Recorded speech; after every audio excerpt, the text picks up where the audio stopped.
Hola, ¿qué tal amigos? Buenos días. Buenos días tengan todas y todos ustedes. Mi nombre es Luis Mendoza. Estoy transmitiendo desde Cheros AC para todas ustedes. Y bueno, pues en estas transmisiones, recuerden que estamos presentándoles a todas ustedes, a las personalidades que luchan día a día para lograr un mundo mejor para todas y para todos. En esta ocasión, no puede ser la excepción. Estamos de lujo con esta transmisión. Con la compañía de dos activistas reconocidas y dos personalidades de renombre que pues ahorita las vamos a conocer, nos van a decir qué es lo que andan haciendo, qué es lo que han hecho, a lo que pues le han puesto la pasión y estas ganas de defensa y promoción de los derechos humanos de las poblaciones con visión de género, con perspectiva de género y con esta visión informativa y educativa para la sociedad en los temas importantes y esenciales que nos atañen en la actualidad. Y bueno, pues yo quiero dejarles en primera instancia aquí con una activista social que nos acompaña y para que nos platique un poquito de su trabajo, de su persona, de que nos dé ahí detalles de su lucha. Yo los dejo con Elvira Villarreal. Elvira, buenos días. Buenos días, Luis. Muy agradecida por la invitación que nos hace Cheros a dar esta charla. Bueno, yo soy una activista, una feminista de larga data. Tengo en mi haber 30 años en la defensa de los derechos de las mujeres y las niñas en el estado de Chihuahua. He militado y sigo militando en el grupo feminista 8 de marzo. Tuve la fortuna, el gran privilegio de ser arropada por tres maravillosas mujeres: Irma Campos Madrigal, María Elena Vargas y Esther Chávez Cano. Junto a ellas me arroparon, me enseñaron el camino para hacer defensa de los derechos humanos. Y bueno, este gran equipo fue quien inició la documentación de los casos de las desapariciones y las muertas de Juárez. Recordemos que en ese tiempo no estaba acuñado el concepto de feminicidio. Después la doctora Marcela Lagarde documentó y le dio forma a este concepto como lo conocemos ahora. En este lapso de tiempo, bueno, les cuento un poquito de lo que he hecho en este transcurrir, ¿no? En este lapso de tiempo hemos desarrollado una serie de acciones para visibilizar las violencias y hago énfasis en la violencia feminicida, que es la más terrible. Nosotras, junto a otras organizaciones sociales, logramos poner en la agenda nacional e internacional esto que estaba pasando en Chihuahua, esto que estaba pasando en Ciudad Juárez. En ese tiempo, bueno, estuvimos bajo el escrutinio de organizaciones de derechos humanos como la ONU, la Organización de Estados Americanos, Amnistía Internacional y otras más. Pero te nombro las que todo el mundo conoce, ¿no? En ese tiempo tuvimos visitadores de estos organismos internacionales y ellos hicieron recomendaciones al Estado mexicano con relación a esta violencia que estaba padeciendo nuestro Estado. Entonces, bueno, nosotras de manera organizada y empezamos a desplegar trabajo para visibilizar esta problemática. Quiero que sepas que nosotras fuimos quienes instalamos la cruz de clavos que está frente a Palacio de Gobierno. Es el primer memorial en México y está precisamente en las puertas de Palacio de Gobierno para recordarles a los políticos, a los gobernantes que tienen una deuda pendiente con los derechos de las mujeres, que no han podido garantizarnos el derecho a una vida libre de violencia. Exacto. Posteriormente, eh, eh, realizamos el primer éxodo por la vida, marchamos a Ciudad Juárez a pie para instalar el segundo memorial de la Cruz de Clavos que se encuentra en el Puente Internacional México-Estados Unidos. También hemos realizado incidencia política en todos los poderes, en el Ejecutivo, en el Legislativo, en el Judicial, y hemos logrado leyes que permitan el avance de las mujeres. Hemos logrado que se implementen políticas públicas desde el Estado con perspectivas de género para cortar las brechas de género y desmontar estas desigualdades para con las mujeres.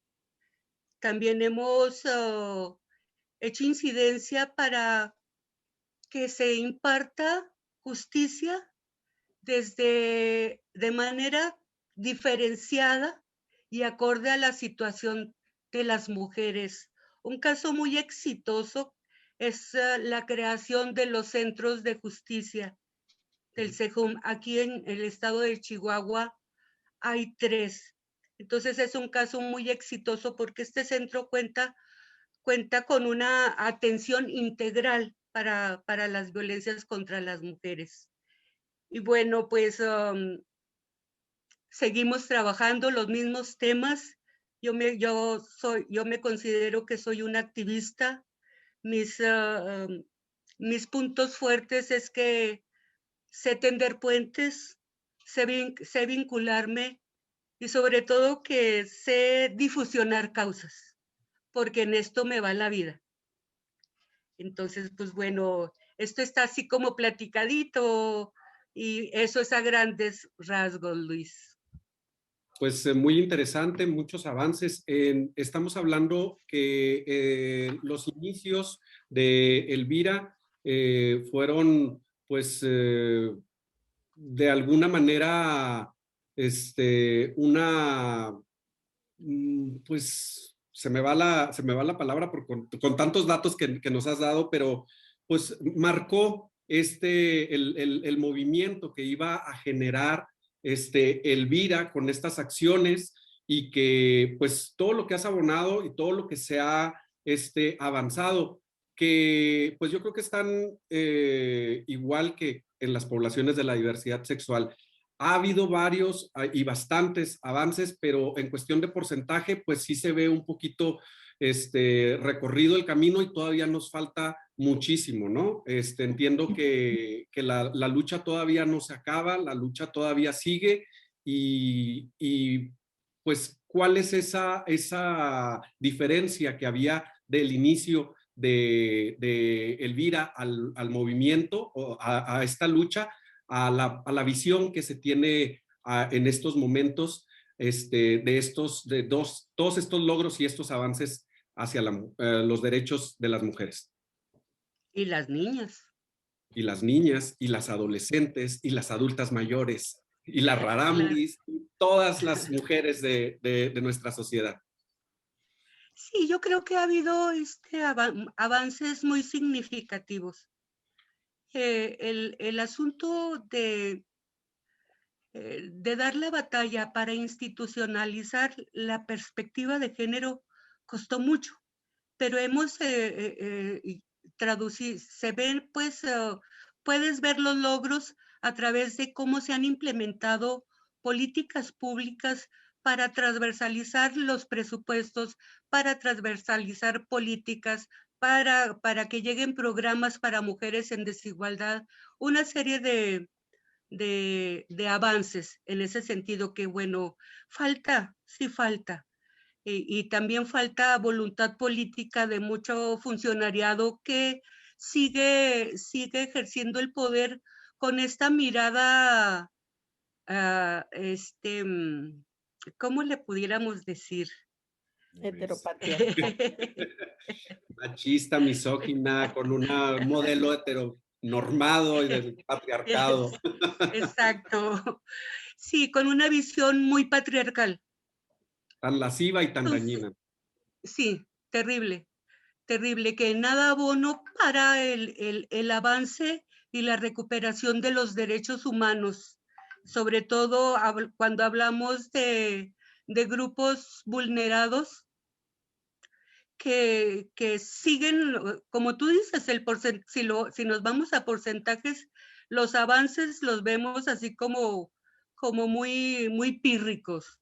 Pero yo creo que si nos vamos a los 90, pues hemos avanzado muchísimo. Yo recuerdo las marchas convocadas para el orgullo gay. Eran 3, 4 chícharos y chícharas. Y bueno, poco a poco, cómo se han posicionado, cómo están saliendo a las calles a reclamar sus derechos, porque recordemos que quien no lucha por sus derechos, nadie lo va a hacer por él o por ciertas comunidades. O sea, yo aplaudo que la comunidad LGTB y más salga a las calles, esté en los medios, esté en los espacios donde se toman decisiones, estén haciendo cabildeo o lobby político para concretar leyes que permitan a estos segmentos de la sociedad vivir derechos plenos.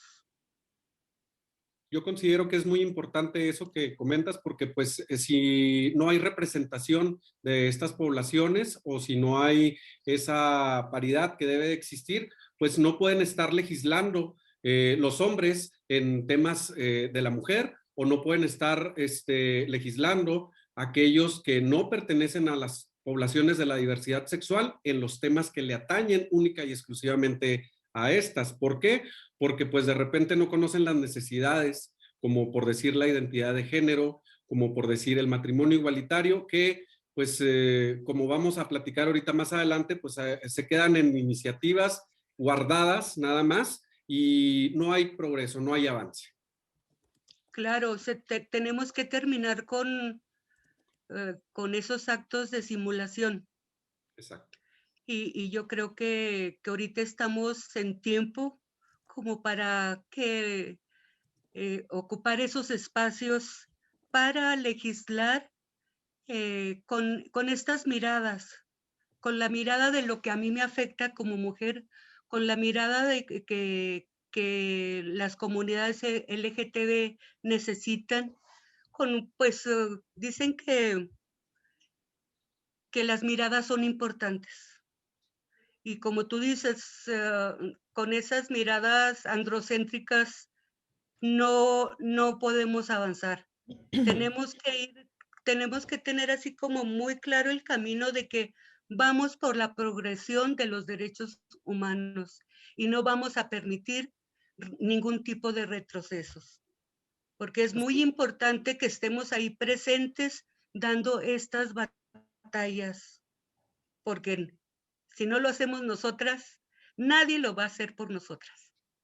Y yo creo que es una consecuencia esta actualidad, ¿no? De esa ola y de ese movimiento social que se ha dado, inclusive ahorita que mencionas lo de las marchas, la conglomeración de las personas, que ha ido en aumento, pues yo creo que también ha visibilizado y ha permitido, o ha forzado más bien, estos accesos para estos espacios políticos que urgen sean ocupados por personajes reales y con representación que se acabe totalmente eso que no queremos y que nadie decida por nosotras. Claro. Fíjate, me estaba recordando cuando nosotras salíamos a la calle, también las marchas eran muy de un puñado de valientas a, a, a, a luchar por nuestros derechos, ¿no? Entonces decíamos, no, salíamos el 8 de marzo y la gente decía, bueno, pues, ¿qué es el 8 de marzo? Porque estas mujeres necias, ¿qué quieren con eso?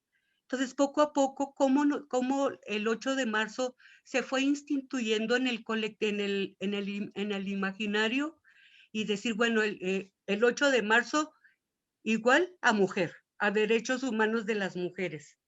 Entonces, bueno, pues hemos avanzado muchísimo. Nos queda un buen trecho, pero pian pianito. Además, a mí me encanta cómo los nuevos feminismos han irrumpido para hacer como esta entrega de generación, ¿no?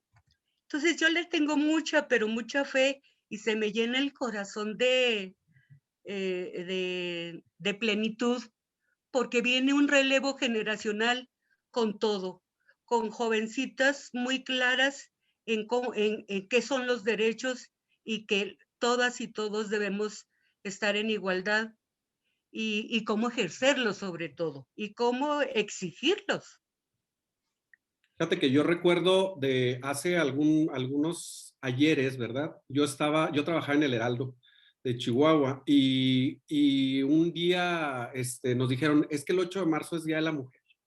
Y pues obviamente malamente pues agarra uno a mandar, no había mensajes de WhatsApp en ese entonces ni nada, pero hacía uno las imágenes y se las mandaba por correo o las imprimía uno y todo. Feliz Día de la Mujer, felicidades por el hecho de ser mujer y que eres grandiosa y todo. Y como poco a poco nos fueron educando a todas, informando a todas de la importancia de este 8 de marzo, que realmente no es un festejo, realmente es una conmemoración, y que pues hasta ha servido de mofa con el tiempo, ¿verdad? Porque ya ves que de repente dicen, bueno, pues también el Día del Hombre, y o sea, fatales comparaciones, que si no conoce uno, no se sensibiliza con toda esta lucha y toda esta reguero de información que se ha venido dando gracias a su trabajo, pues estaríamos en las mismas felicitando a las mujeres por su día el 8 de marzo, Claro. equivocadamente. Y a muchas decimos, es que no hay nada que festejar, Nada que celebrar, al contrario. nada que celebrar. O sea, es un día de lucha, es día en que las mujeres debemos de estar en la calle o desde nuestros espacios impulsando los derechos que nos han sido negados. Y que lamentablemente pues siguen siendo frenados u obstaculizados por personajes de la política, personajes religiosos, o bueno, pues la sociedad ahí en general, ¿verdad? Pero pues estos avances han sido buenos y pues ha sido parte del Consejo Consultivo del Instituto de la Mujer, has estado en representación en colectivas, en grupas, y pues a nosotros nos da un tremendo gusto tenerte aquí con nosotros. Te faltó decir que fui coordinadora en el observatorio de la participación política de las mujeres en el proceso electoral pasado. Aún sigo siendo consejera del Instituto Chihuahuense de las Mujeres, que desde ahí se hace mucha incidencia por los derechos de las mujeres y las niñas.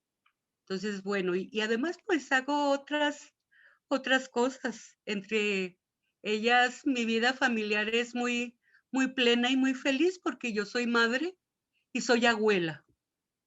Entonces, bueno, así me reparto entre el activismo y mi familia. ¡Qué que son padre! mis motores más importantes para seguir caminando en esto. Pues eso es lo más importante porque es una fuerza que uno utiliza para no declinar y pues no desistir de esta lucha que una lleva en el corazón y que no se va a acabar. Claro, yo voy a seguir muy pilas dándole a esto. Gracias. Perfectamente. Bueno, pues en un ratito nos enlazamos nuevamente aquí para compartir opiniones, Elvira, para dar paso a presentarles a otra personita que viene a platicarnos de temas de lucha, de temas de derechos humanos, y cómo su participación también ha marcado un rumbo y una aportación muy importante para la investigación y para la educación en nuestro estado. Ella es investigadora sobre género y educación, procesos de formación, ha escrito libros y bueno, para que les cuento yo, si nos puede contar de viva voz Romelia Hinojosa, que nos acompaña también en esta transmisión. Bienvenida, Rome. Rome, bienvenida. Hola, buenas tardes. Muchas gracias, Luis. Gracias a quienes nos escuchan, a quienes nos ven. Pues es un privilegio estar el día de hoy aquí con ustedes, platicando desde quiénes somos y lo que hacemos. Bueno, yo tengo que ser mucho más modesta que, que la güera, y discúlpenme que yo no le vaya a llamar Elvira, porque pues para mí es la güera. Yo tengo realmente poco en el activismo. Siempre he transitado por la parte institucional porque yo fui maestra durante 32 años de mi vida, tanto en educación básica, educación superior, en posgrado.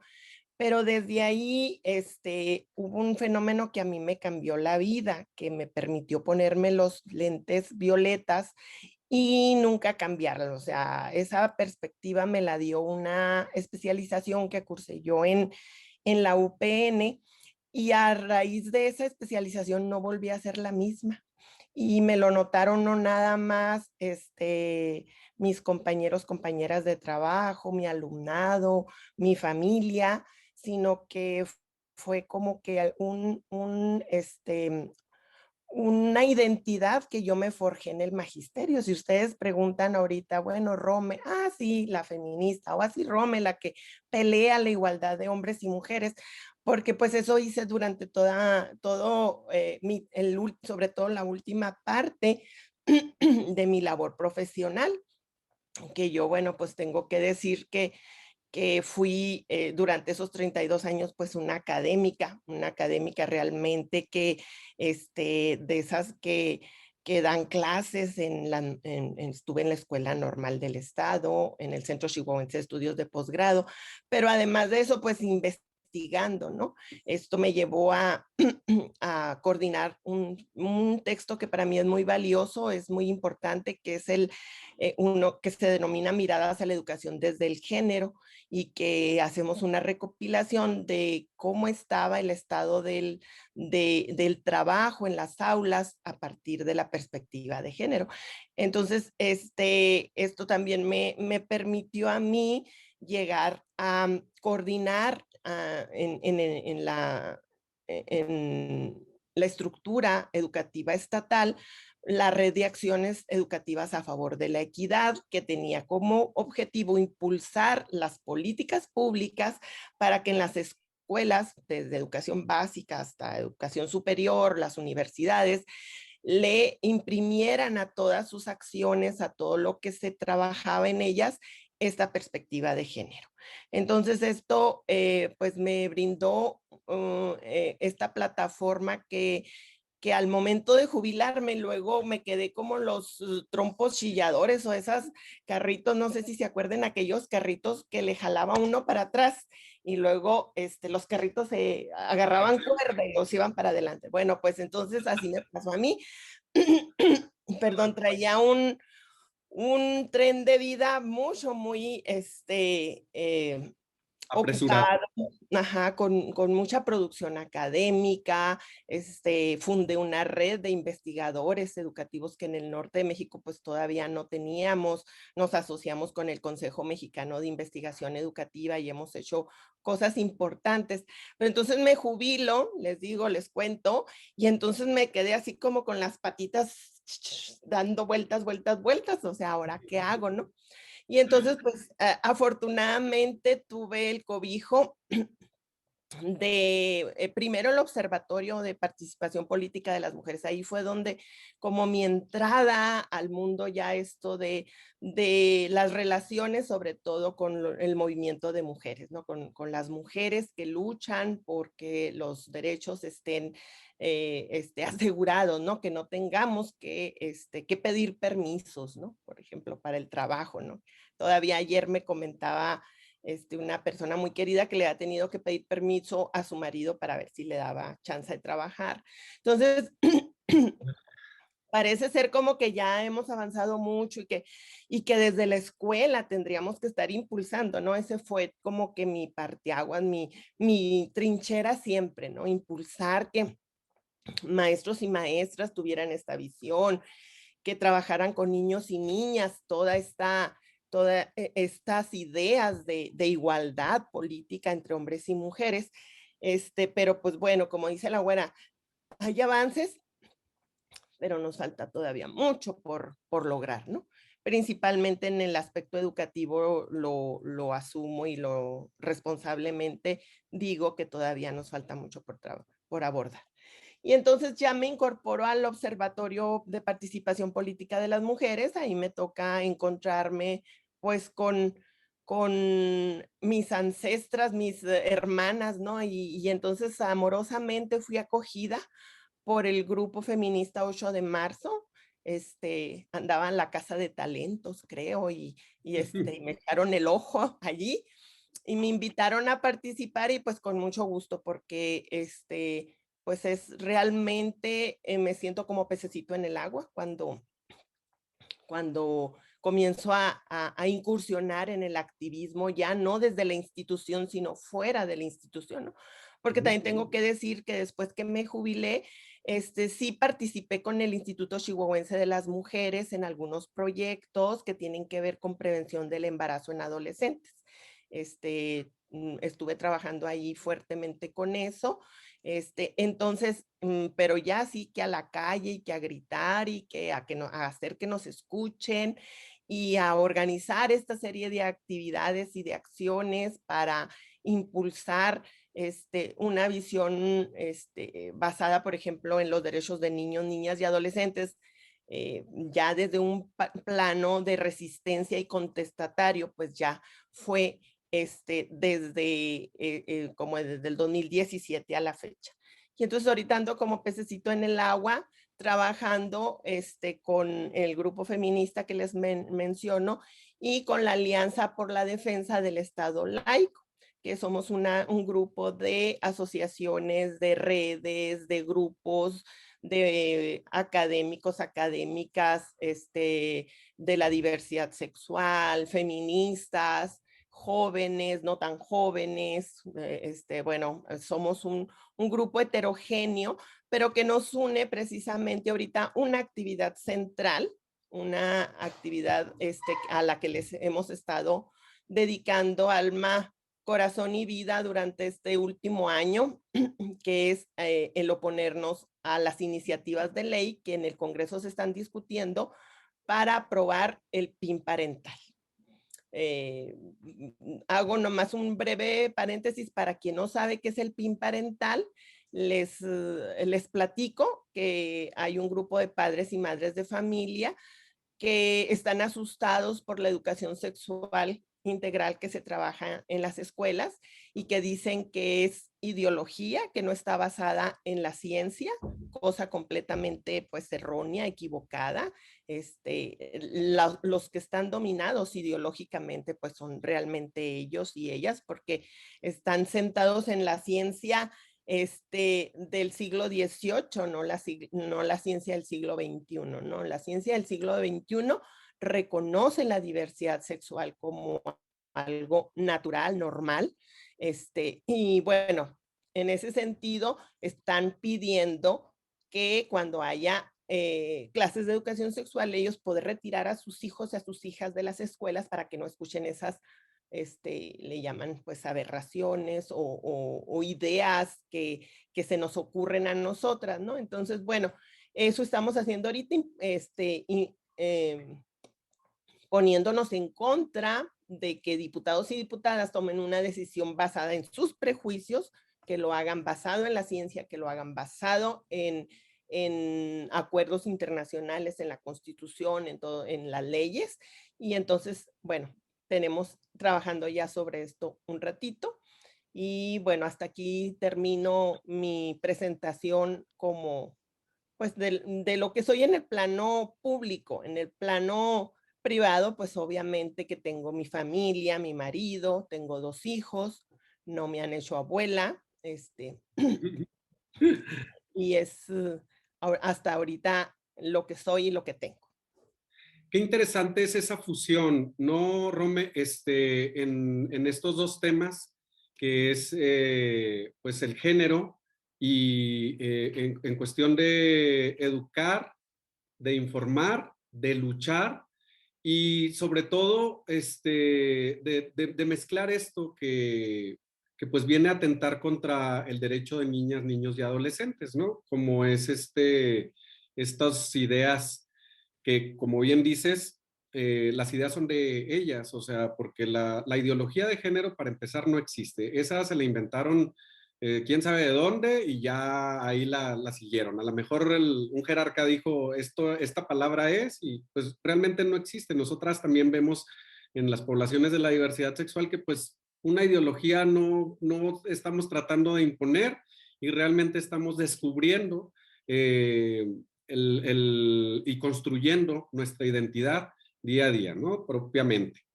Y qué padre que en esta fusión pues se contribuya tanto a frenar este tipo de cosas que ojalá y que se logren. No quisiera pasar al siguiente tema, al siguiente punto, que pues me gustaría también invitar a Elvira, a la güera, al tema, pero aquí en mis apuntes tengo que tienes un reconocimiento como chihuahuense destacada en el área de ciencias que te otorgó el Congreso del Estado. Es el reconocimiento María Esther Orozco. Es correcto, Luis. Sí, te Cuéntanos. digo que mi vida pues había transcurrido mucho por el plano académico, en la producción científica, y este es también algo que se debe de aclarar muy bien, porque cuando este grupo de antiderechos dice que no es científico, niega la cientificidad. Bueno, en primer lugar, se instala en un estatus epistemológico, ¿no? De decir, yo soy quien sé que es ciencia y que no es ciencia, ¿no? Pero además erróneamente establece como ciencia únicamente a las ciencias naturales y desconoce todo lo que son las ciencias sociales, la política, la antropología, la historia, o sea, toda esta, la psicología, toda esta diversidad, la sociología de ciencias que tienen que ver con lo social, dice, eso no son ciencias, ¿sí? Porque por eso borra los elementos psicológicos, ¿no? De donde se reconoce que las poblaciones, la homosexualidad no es una enfermedad, por ejemplo, ¿no? Entonces, anduve yo transitando mucho por las ciencias sociales, sobre todo en la educación, o sea, hice investigación en el ámbito educativo. Entonces esto, pues no, pues me dio un stock importante, pues de publicaciones, de cosas que yo produje, no necesariamente todo con relación a género. Anduve también investigando sobre historia regional, sobre formación de docentes, o sea, o sea, transité como por varios temas, pero también transité por investigar sobre género. Entonces, al momento de, te digo, de jubilarme aquí en mi pueblo, porque yo tengo que decir que orgullosamente soy aldamense, a mucha honra. Me gusta mucho impulsar mi identidad de la patria chica, de la matria chica. Entonces, aquí en Aldama, pues, las colegas de la instancia municipal de la mujer vieron y me propusieron como candidata a este premio, ¿no? Entonces, yo agradezco mucho, pues, el hecho que hayan visto en mí la posibilidad y bueno, pues que esto se tradujo pues en este premio que humildemente acepto porque obviamente que tal vez haya científicas mucho más importantes en el ámbito de las ciencias naturales, pero pues ustedes saben que en un concurso es quien entra, ¿no? Entonces en ese sentido, bueno, pues ahí estuve, tengo tuve esa posibilidad y aquí estoy ahora, pues ya en un plano todavía realizando actividad académica, pero ya mucho más serena, mucho más enfocada pues porque luego en la parte académica te tensan mucho y te presionan mucho y tienes que hacer tantas publicaciones y ganas concursos para dinero y tienes que estar entregando productos. Entonces, bueno, esa parte ya sosegadamente puedo decir, estoy ya como que en otro proyecto, ¿no? Que es esto de la defensa de derechos de niños, niñas y adolescentes y de mujeres, ¿no? Entonces ya como que cambió también un poco ya mi identidad, pero sin dejar pues mis habilidades y mis saberes pues que me apoyan enormemente en este otro frente del activismo. No, y pues es de mucho orgullo ser reconocida en cualquiera de los ámbitos de acción o de trabajo que una realice. Y sobre todo lo traigo a colación precisamente por lo que estabas comentando del proyecto Adela, ¿no? Esta confrontación que se hace hacia el PIN parental que se pretende que se lleve a cabo su aprobación. Y pues aquí sí yo creo que me gustaría ya incluir a Elvira para, aquí estamos ya, para platicar un poquito acerca de esta, fíjate, el otro día platicando con un pastor inclusivo, estábamos viendo precisamente esa palabra que es aberración y abominación que mencionan los antiderechos y pues realmente tiene muchos significados en las escrituras que los antiderechos o las personas religiosas se empeñan en decir y pues el significado y los conceptos que se manejan ahí, las definiciones, perdón, pues distan mucho de lo que es este tipo de proyectos que trae en su agenda pues el feminismo o las poblaciones de la diversidad sexual. Nada tiene que ver con actos inmorales, nada tiene que ver con faltarle el respeto a nadie, al contrario, son nada más el acceso a los derechos que nos corresponden. Sin su lucha, sin su trabajo, a ustedes, yo les puedo decir que no hubiera habido grandes avances y grandes resultados como por decir la resolución de la sentencia que se tuvo hace días del padre Aristeo Vaca, en donde se llegó a la determinación de declararlo culpable de este acto atroz. En tiempos anteriores habíamos visto precisamente esta cerrazón del Estado en, primero, procesar a un miembro de la iglesia porque no va a estar bien visto. Y segundo, pues en continuar con el proceso, porque pues creemos que hasta en la nómina estaba o está la iglesia y era o es intocable. Así es de que todo eso es lo que ustedes han propiciado con esta lucha que han tenido. Sí, claro, mira, en América, en México, tenemos el embate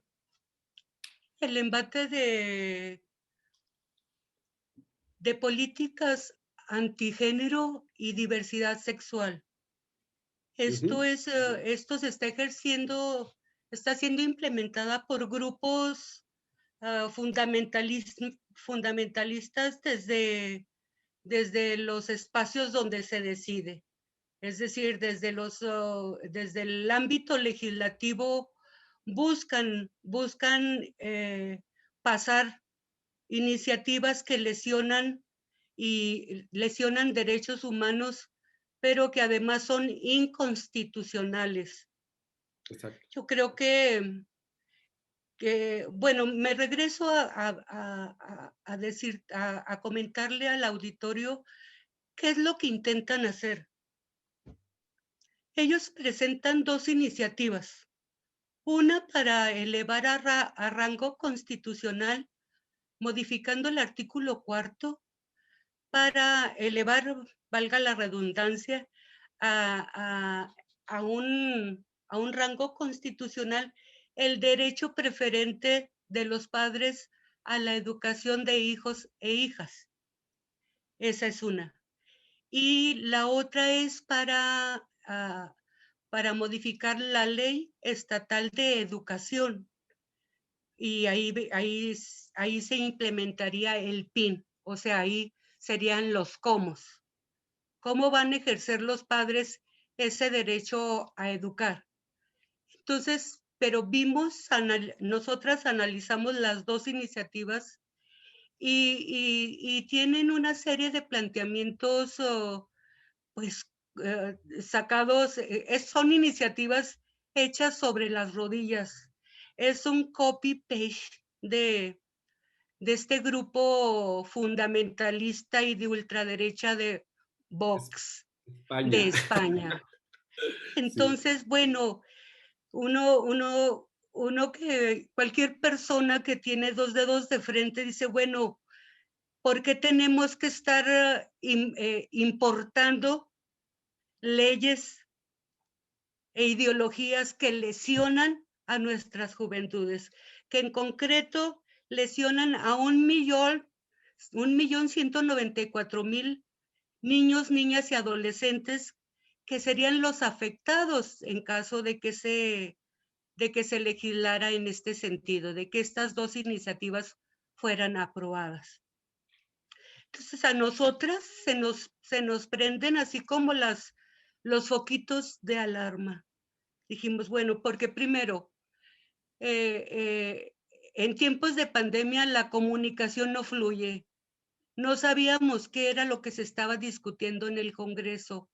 Nos dimos cuenta por una nota periodística y empezamos, bueno, pues a contactar, a informar, a vincularnos, a hacer todo este trabajo, pues para en un intento de detener, porque nuestro temor era que allá en lo oscurito y sin el escrutinio social la aprobara. Entonces, pues bueno, de ahí nos arrancamos, pero con toda la pila, porque nos conformamos primero como un bloque opositor al PIN parental, en el cual nos reunimos 20 organizaciones, grupos y movimientos sociales de mujeres, de comunidad LGTB, de la diversidad. Entonces, un grupo muy nutrido de organizaciones empezamos a desarrollar este trabajo de denuncia y de información, porque todavía ya teníamos 3 o 4 meses dándole duro y duro y duro a través de campañas informativas, mediáticas, y muchos y muchas maestras y gente del magisterio no sabían qué era el PIN parental. Entonces estos grupos, la estrategia de estos grupos es trabajar en lo oscurito, así calladitos, sin hacer mucho ruido para aprobar este tipo de iniciativas. Así pasó en Aguascalientes. En Aguascalientes se aprobó la iniciativa y los diputados no sabían, diputados y diputadas no sabían qué era lo que habían aprobado.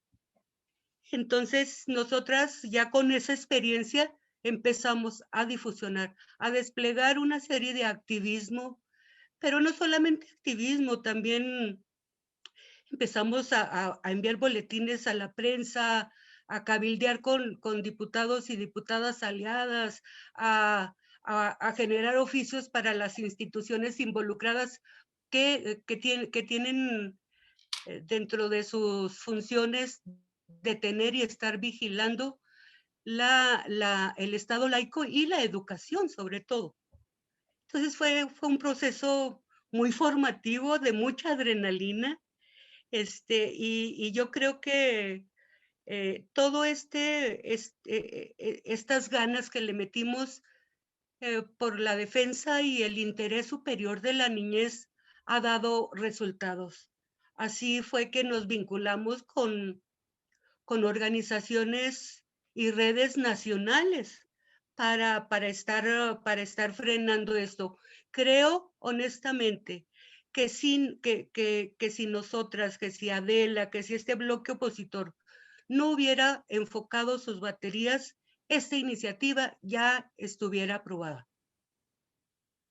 Me acuerdo Bueno, pues ahorita que estás platicando lo de Aguascalientes, me acuerdo cuando empezó todo esto precisamente, estábamos viendo al diputado Carlos Leal de Nuevo León, que es uno de los principales promotores de esta iniciativa, y decía que no se preocupara la gente, que no era nada de lo que estaban circulando por las redes, porque ya se empezaba a mover así como que la información de que atentaba precisamente contra el derecho a la educación y el bienestar supremo y todo eso de los menores.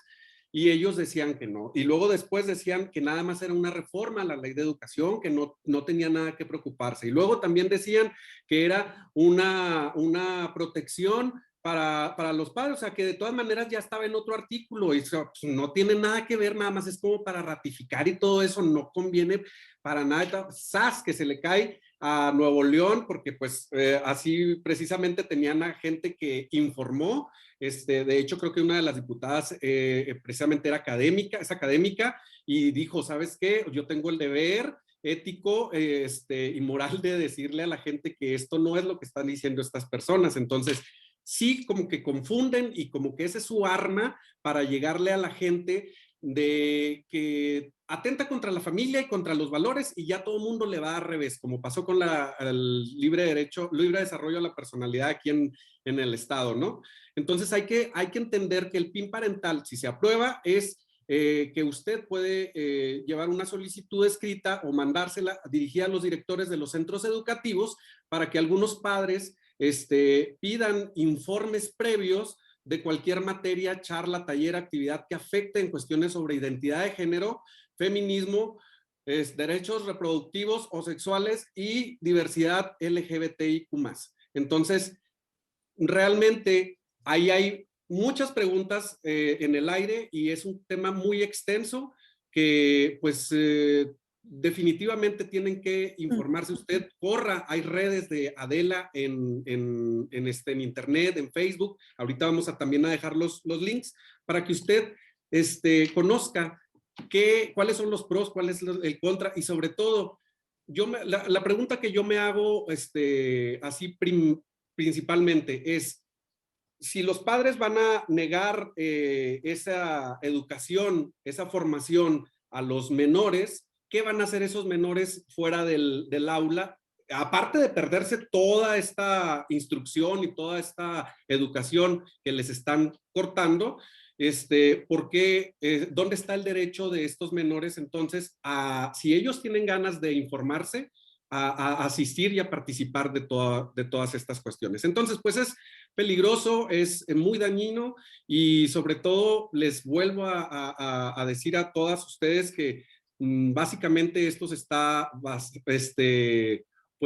cimentando en la desinformación y en la mentira. Entonces, aquí Rome y Elvira pues realmente nos pueden explicar de una manera más especializada el trasfondo de esto y las consecuencias tan graves que serían la aprobación de esta iniciativa en el estado de Chihuahua.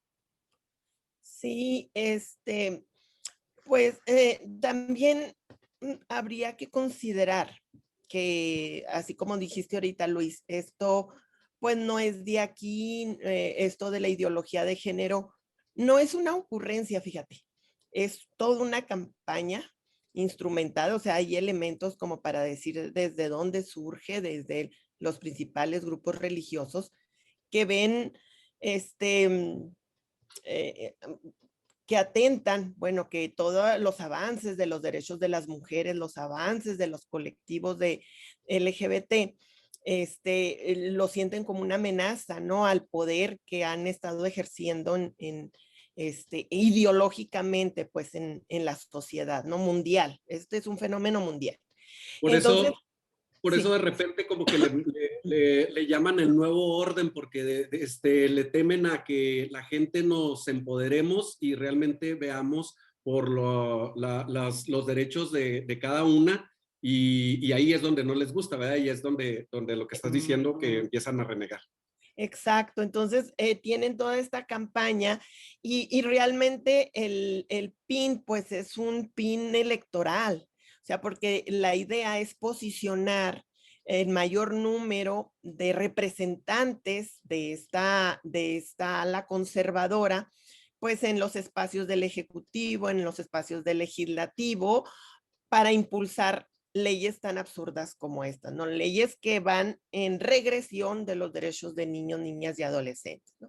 Porque los niños y las niñas tienen el derecho de ser informados sobre la sexualidad, así como nos informan sobre el aparato digestivo y que debemos de comer sanamente. Bueno, pues de la misma manera esto de la educación sexual promueve el trabajo de una manera sin morbo, sin esa ideología pues religiosa del miedo, de la culpa.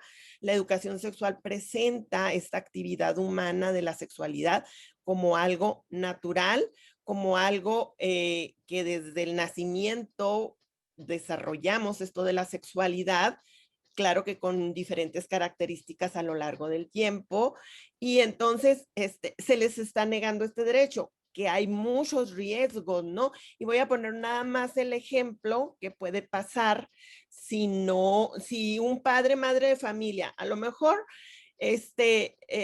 yo entiendo que muchos de los padres y madres de familia lo hagan como con muy buena intención, ¿no? De que su hijo, de su hija esté en las mejores manos y piensan que sus manos y sus consejos son como que los mejores, ¿no?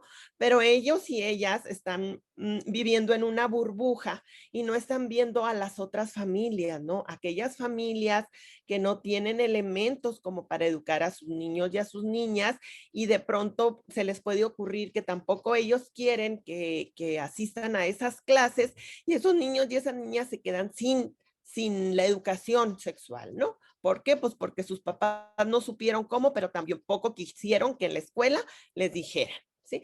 Entonces, ¿qué es lo que está pasando? Y voy a poner el ejemplo que ahorita tú diste del sacerdote, ¿no? De esta condena que se acaba de dictar sobre el sacerdote que violó a una menor de edad, ¿no? Entonces, ella, la niña, se dio cuenta que había algo mal en lo que estaban haciendo, porque hay que decir que los abusadores no les plantean a los niños muchas cosas, ¿no? Que son juegos, que son cosquillas, no sé, bonitas. Entonces, si un niño, una niña no tiene ubicado que hay zonas privadas que no se tocan, que no ni por su papá ni por su mamá, o sea, llega el momento en que ni papá ni mamá debe tocar esas zonas privadas. Entonces, en ese sentido, si no hay esta claridad por parte que ofrece la educación sexual a los niños y a las niñas, y no por una cerrazón de padres y madres no reciben este tipo de información, quedan muy expensos, no pensando en que ellos y ellas sean pedófilos, ¿no? Pero sabemos que el 70% de los abusos que se cometen contra niños y a niñas se cometen en el hogar por abuelos, tíos, primos, padres, padrastros, ¿sí? Entonces, en ese sentido, la educación sexual es un beneficio, una herramienta que protege a niños y a niñas. Entonces, al momento que padres y madres de familia impulsan esto del PIN, pues les digo, podrá ser con muy buenas intenciones, pero se están llevando entre las patas a muchos niños y niñas que no tienen los privilegios que a lo mejor tienen los hijos de ellos y de ellas, ¿verdad? Entonces, en ese sentido, por eso las leyes mexicanas privilegian el interés superior de los niños y de las niñas en contraposición a lo que ellos y ellas denominan derecho preferente de educar. O sea, no puede haber un derecho preferente por encima del interés superior de niños y niñas.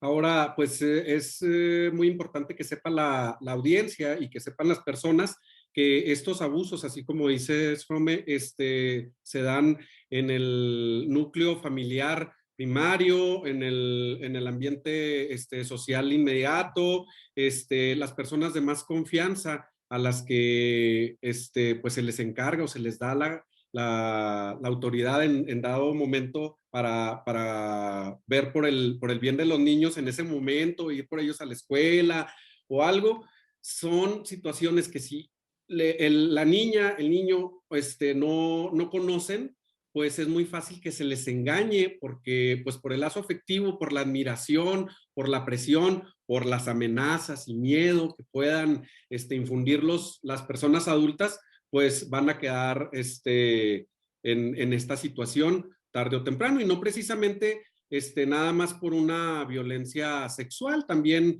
por malos consejos también de perversión de menores en otro, no por estar haciendo actos impuros o algo contra ellos, pero sí a lo mejor con los consejos, los comentarios y todo, como no hay educación sexual integral, pues el menor va a ir a hacerlo a la escuela o va a someter a una compañerita o va a someter a otro compañerito. Así es de que sí es importante que la gente sepa que no debemos de cegarnos, que en nuestra familia puede haber abuso sexual si falta esa información y si hay este freno a, a, a esta instrucción académica. Oye, en caso de que llegara a aprobarse estas iniciativas, los más beneficiados con ella van a ser los pedófilos y los abusadores. Es impresionante cómo el grueso de los padres no piensan en eso, en que la escuela es aliada para que sus hijos tengan una niñez sana, una niñez construida desde esos espacios, en espacios de confianza, en donde si no tienen ese lazo con los padres para decir y comentarles qué es lo que les está pasando, pues las maestras son un espacio receptor, es un espacio donde se puede detectar qué es lo que le está pasando al alumnado. Fíjate que sí, porque siempre han servido de detalles que las mamás no se dan cuenta o los papás en la casa, pues detectas la seriedad o el cambio de conducta de los menores y ahí es cuando el profesor o la profesora pues ya dan partes y se han detectado innumerables abusos gracias a las maestras y a los maestros. Sí, nos comentaban algunas profesionales, personas que participaron en las mesas técnicas, que invariablemente cuando entran a las aulas, ¿verdad? Alguien que se dedica específicamente a dar educación sexual integral en las escuelas, dice que invariablemente en cada uno de los talleres a una niña, a un niño le cae el 20 que en su casa está siendo abusado sexualmente. ¿sí? Entonces, hablamos desde abuso, acuérdate que no es nada más violación, abuso es que lo sometan a ver pornografía, que, bueno, una serie de cosas de manera amplia, ¿no? Entonces, además, bueno, a mí se me hace como bien contradictorio porque luego, ¿quién va a educar entonces en educación sexual? ¿El internet? La pornografía, o sea, qué peligroso, imagínense, porque sabemos que el contenido pornográfico lleva terrible violencia, ¿no? O sea, es una cosa muy, muy tremenda que no plantea situaciones reales. Entonces, no podemos dejar suelto ese elemento. Eso por un lado, ¿no? La parte del abuso sexual. Luego, lo que compete a las comunidades LGBT. O sea, ¿por qué los padres y madres de familia no quieren la educación sexual integral? Porque la educación sexual integral asume, retoma esta idea de la diversidad sexual e informa a personas gays, lesbianas, trans, Ah, pues que son normales y que está bien, ¿no? Entonces, esto lo que trata de crear pues es un ambiente inclusivo en las escuelas, ¿no? Porque acuérdense que las escuelas vienen siendo como los laboratorios donde se experimentan las nuevas formas de relación social. Sí, son experimentos en las escuelas, ¿no? Entonces en la escuela tenemos que comenzar a trabajar para trabajar para la sociedad. Es decir, en la escuela debemos de